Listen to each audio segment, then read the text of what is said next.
नमस्कार मित्रांनो, कसे आहात तुम्ही? खूप दिवसांनी आपली भेट होते। आज मी आपल्याशी अत्यंत महत्त्वाचा विषय घेऊन आलोय आणि तो म्हणजे सुवर्णप्राशन। बरेच वेळा आईवडिलांच्या मनात खूप गोंधळ चालू असतो की सुवर्णप्राशन बाळाला किंवा आपल्या मुलाला कधी द्यायचंय, किती वेळा द्यायचंय, कितीदा द्यायचंय आणि त्याने काही धोका तर निर्माण होणार नाही। तर अशा प्रकारचे अनेक शंका कुशंका आईवडिलांच्या मनात असतात आणि प्रश्न निर्माण होतात। तर त्याचे परिपूर्ण उत्तर काय असेल हे जाणून घेण्यासाठीच मी आज आपल्या समोर आलेलो आहे। पहिल्यांदा सुवर्णप्राशन म्हणजे काय ते आपण जाणून घेऊया।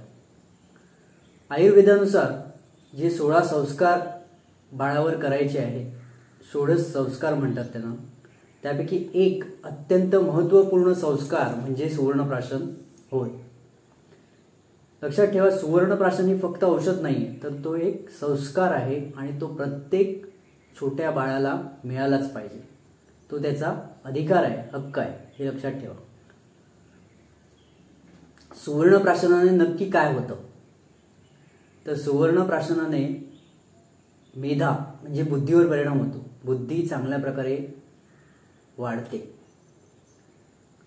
धी, धृती आणि स्मृती यांच्यावर खूपच चांगला परिणाम येतो। त्याचप्रमाणे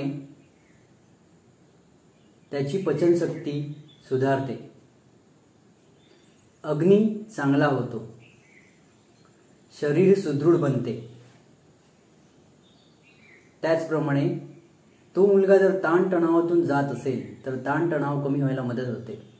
चिडचिडा मूल झालेला असेल आणि अशा वेळी सुवर्णप्राशन दिलं गेलं तर चिडचिडेपणा कमी व्हायला मदत होते। छोटे मोठे जे सतत लहान मुलांना वेगवेगळ्या प्रकारचे आजार होत असतात, उदाहरणार्थ सर्दी असेल, खोकला असेल, पोटात दुखणे असेल, संडासचा काही प्रॉब्लेम असेल, तर हे प्रॉब्लेम कमी व्हायला अत्यंत मदत होते। तर हे असे आणि अनेक प्रकारचे वेगवेगळे चांगले परिणाम सुवर्णप्राशनाने लहान मुलांमध्ये दिसतात। पुढचा प्रश्न आपल्या मनात येईल की सुवर्णप्राशन कुठल्या वयापर्यंत दिले पाहिजे?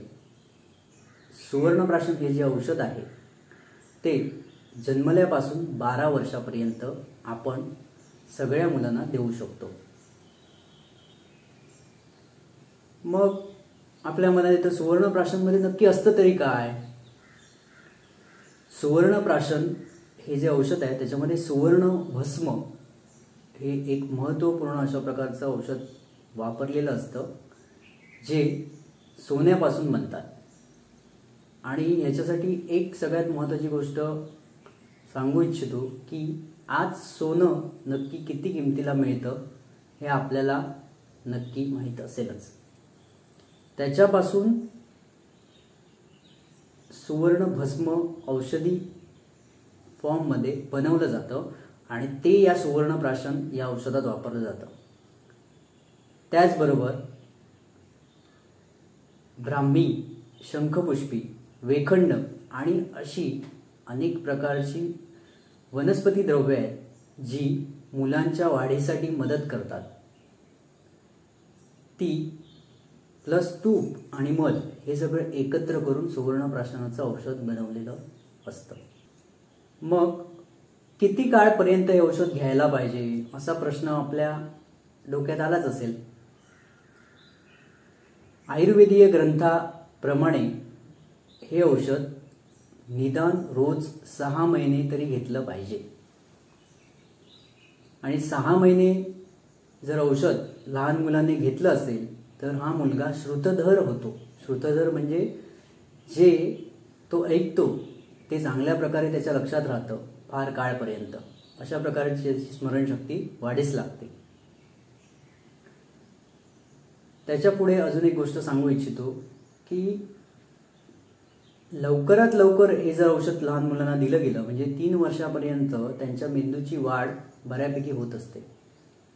मॅक्सिमम वाढ 3 वर्षापर्यंत होते। अशा वेळी जर औषध दिलं तर वाढणाऱ्या किंवा विकसित होणाऱ्या मेंदूवर त्याचा खूप चांगला परिणाम येतो आणि तशा प्रकारचा मेंदू तयार होतो, तशा प्रकारची बुद्धी, स्मरणशक्ती डेव्हलप होते.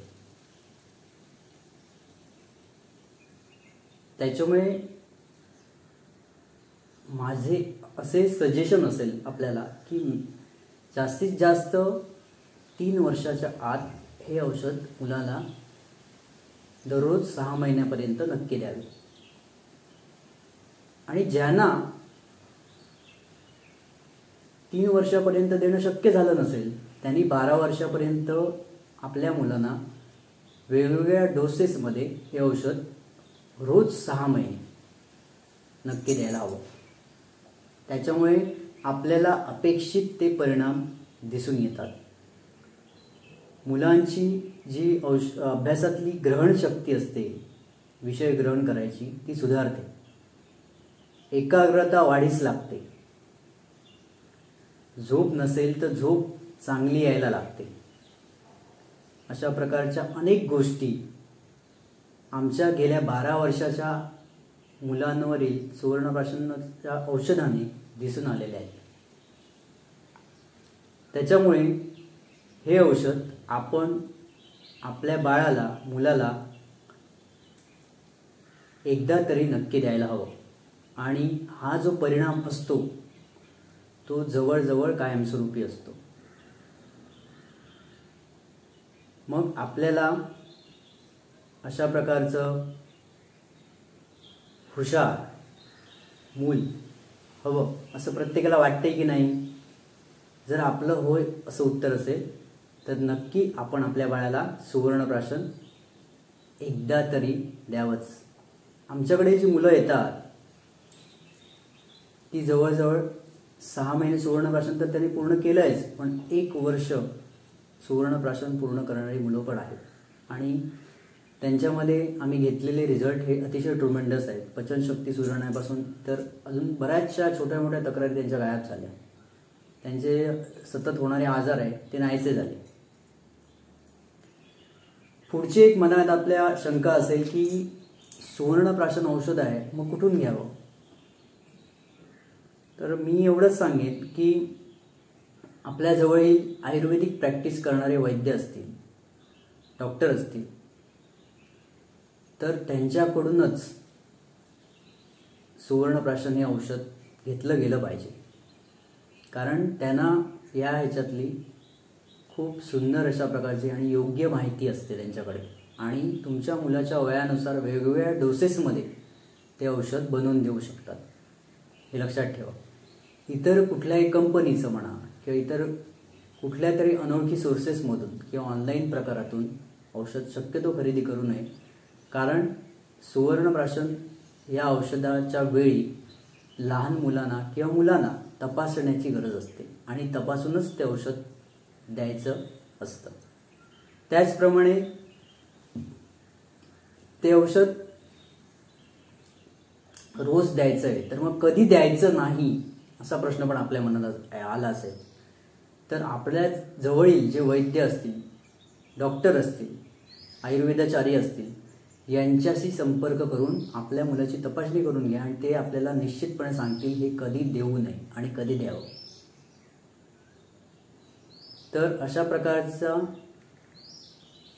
एक मौलिक संस्कार जर आपल्या मुलावर घडावा आणि आपलं मूल कायमस्वरूपी बुद्धिमान निपजावं, त्याच्या असलेल्या बारीक सारीक तब्येतीच्या तक्रारी कमी व्हाव्यात असं आपल्याला वाटतंय, तर हा संस्कार आपण आपल्या मुलावर नक्की करावा असं मी आपल्यास सुचवितो आणि आवाहन करतो. जर आपल्याला अधिक माहिती याच्याविषयी अजून देखील पाहिजे असेल किंवा आपल्या मनात संशय असेल, शंका असतील याविषयी, तर कॉमेंट बॉक्समध्ये आणि डिस्क्रिप्शनमध्ये आम्ही लिहिलेलं एक आर्टिकल आहे सुवर्णप्राशनवरील, त्याची एक लिंक दिलेली, ती आपण पूर्ण वाचू शकता. त्याचप्रमाणे आपल्याला आमच्याकडून जर सुवर्णप्राशन हवं असेल तर खाली कॉमेंट बॉक्समध्ये आमचा नंबर पण दिलेला आहे. तर या नंबरवर आपण संपर्क साधू शकता आणि आपण सुवर्णप्राशन औषध ऑर्डर करू शकता. आम्ही ते आपल्याला पोस्टा वाटे किंवा कुरिअर वाटे घरपोच पोचवण्याची सुविधा उपलब्ध करून दिलेली आहे. आपण आपल्या बाळाची काळजी घ्या. लवकरात लवकर सुवर्णप्राशन हे औषध देऊन आपल्या बाळाला सुंदर, पराक्रमी, बुद्धिमान आणि तेजस्वी बनवा. आता भेटूया पुढच्या भागात. तोपर्यंत धन्यवाद.